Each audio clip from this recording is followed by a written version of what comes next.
Welcome to Wake Up Epic. I'm Alex Iglesia, and we're going to look at what it takes to feel like you really own the space that you're in, that you can orient to the space that you're in and the environment that you're in while staying connected to yourself and to your feelings.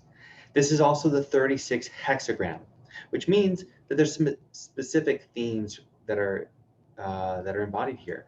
First is the shadow of turbulence, when we can't stay present to our feelings when we're in our environment. The gift of this is humanity, a sense of having shared space with others. And we'll examine what are the patterns, what's the fundamental mechanism in our experience that gives rise to this theme of humanity. And then the gift of the city of it, the emanation of this, according to the gene keys, is compassion. So if you've been struggling to have compassion for yourself or anyone else, this is a great place for you to start. And before we do this, I want to share one quick story, because I'm intending for this particular practice to be relevant to people who have ADHD or who are in general struggling with self-regulation. This particular movement pattern that I'll explore here in a moment with sponge and field is very much about self-regulating when we're in an environment with others. And so this touches on our sense of fight or flight, whether we can be in a state of flow with other people.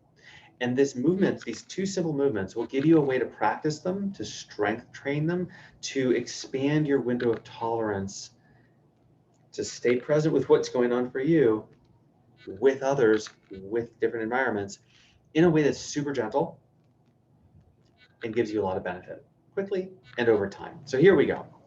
When we look at the 36 hexagram, we've got the top, yin, yin, yin.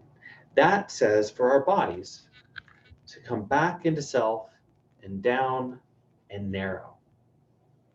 So try that. Back, down, and narrow. Try it again. Back, down, and narrow. Now I'm doing this standing. You can do this sitting. Either way is fine. You can even do this in bed, which is great. So we start by coming back into self, down with gravity and surrendering in a bit more passive quality, and then narrow, where it's safe to be in something. Now this by itself can be challenging. For those of us who don't take time to pause, who don't have a practice of meditation or mindfulness, this is a challenging invitation. It's the home of self-regulation. This is an act of defiance to the busy and conditioned world. So we slow down, turn our attention in, and you feel whatever sensations there are. So this is our context. This is the fundamental energy that's supporting us. So imagine a world in which it was just okay to feel anything you're feeling, and whatever stories you make up about it, and whatever interpretations there are, that you just have the skill to keep turning your attention to what's going on with and in your body. Now, the bottom part of the trigram, of the hexagram, is the trigram that goes yang, yin, yang, which is to say, we come forward, a bit active, we stay down from our sponge, and then we go wide. In UZAZU, this is called field. It's like coming out into the field to see what's there. Now, it's not going into the workshop to get really busy. It's stepping into the field to see what's there. So there's an engagement. There's a gentle flow. One of my favorite images, it's been for years, is seaweed, flowing, happy seaweed. And in field, ideally, we're able to participate. And if you've ever been to a family dinner on a holiday, you know that there's a lot of reasons that that experience can be challenging. If you've ever gone networking or applied to a job or given a talk, what else? What else are some ideas, some situations that can sometimes be challenging to our nervous system? So field, as a movement practice, just by itself, is an opportunity to notice what comes up for you when you step into a new space. That's the bottom of the hexagram. So how do we embody the story of this 36 hexagram? How do we bring our self-regulation into various spaces? Well, the movement practice looks like this. We start with sponge and get a sense of our feelings and our sensations. Step forward into field, get a sense of what that's like, and then come back to sponge again. It's like saying, in a world where it's good and safe to feel anything that I'm experiencing, I can explore this space. I can come into this environment, staying connected to my feelings. And having been in this environment, connected to my feelings, then I can come home to myself, having had that experience. And the cycle continues. So what might this teach us about humanity? Imagine the friendship, the kinship, the connection, the availability, the healthy boundaries that you can cultivate, trusting your experience, no matter where you go with who, and that you can return home to you. Something like that. Now, the real teaching comes when you practice this again and again, not from anything I would say or anything else would say. So I'm going to walk us through a few belief statements that come out of this hexagram, and then I'll guide you through 3 rounds of just the movement with much fewer words, now that you understand where we're going. As a practice, when you take this on for a few days in a row, a lot of magic can happen. Because wherever you're out of alignment with these patterns, wherever you're experiencing some turbulence, some challenge being in your body with sensation, some challenge in space while being connected to your feelings, wherever your unique blind spots are, you're going to become aware of them.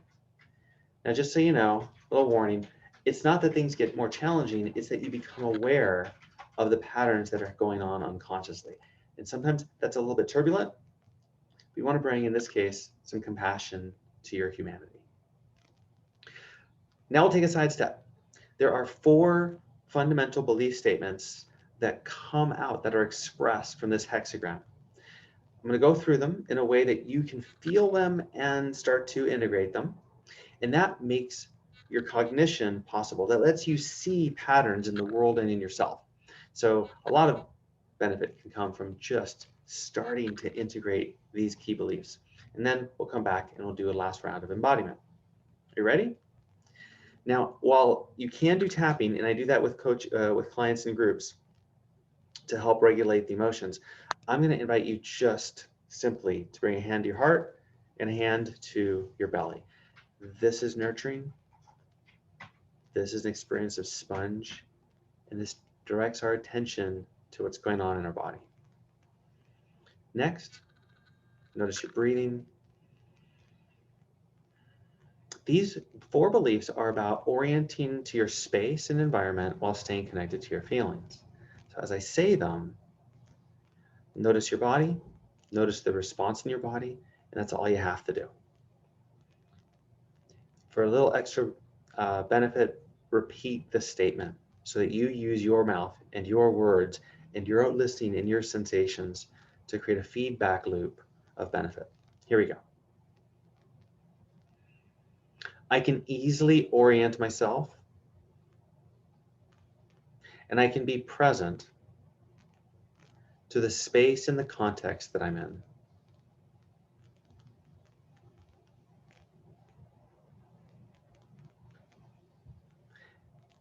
And you may feel a little bit true, a little bit not true, somewhere in between.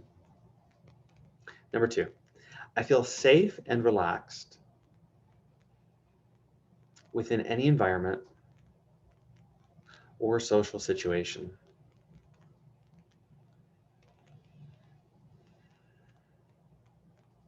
I just have to say, that's a big one. I can feel all the times in my mind that's not been true, or imagining the future that's not always going to be true. So I want to highlight that these words are like seeds that you're implanting in your nervous system to take root, to grow, and to guide you. So here we go for the 3rd one. I can stay connected to my own feelings and intuition in any situation.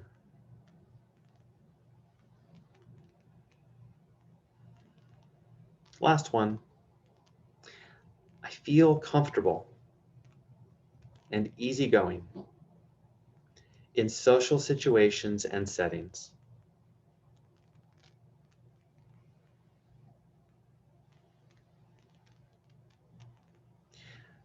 Great job. Now, wherever you are in feeling in your body, or maybe a little bit out of your body with those statements, let's turn this now into movement practice. This is the movement practice that I would encourage you for the next few days to do for 3 minutes, 5 minutes, set a timer. Go through these 2 simple movement patterns and let them teach you something. We start with sponge. Round your back. Get a sense of the space in front of you. From the deep connection to your feelings, step forward into field and down. So you feel your legs, you feel the strength of your legs holding you. And let yourself sway and explore the space.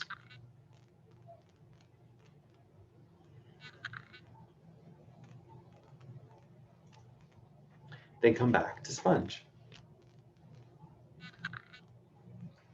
Now I've got just a little bit of room before I leave the screen, and I'm going to stay on the screen for you. But you can go anywhere you want in your space when you come forward into field.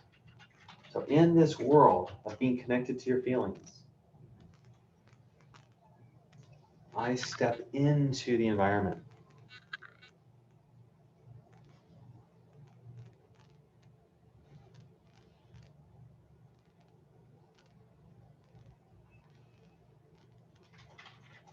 And from this experience, I come back home to my feelings.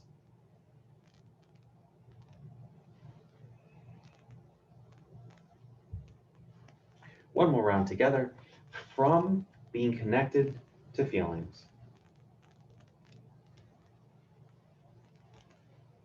explore my world.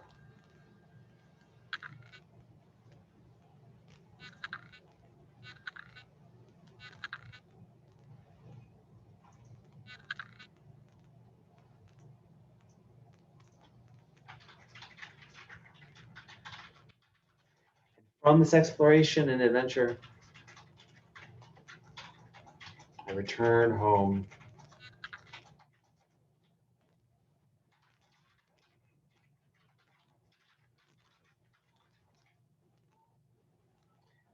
Let the practice go.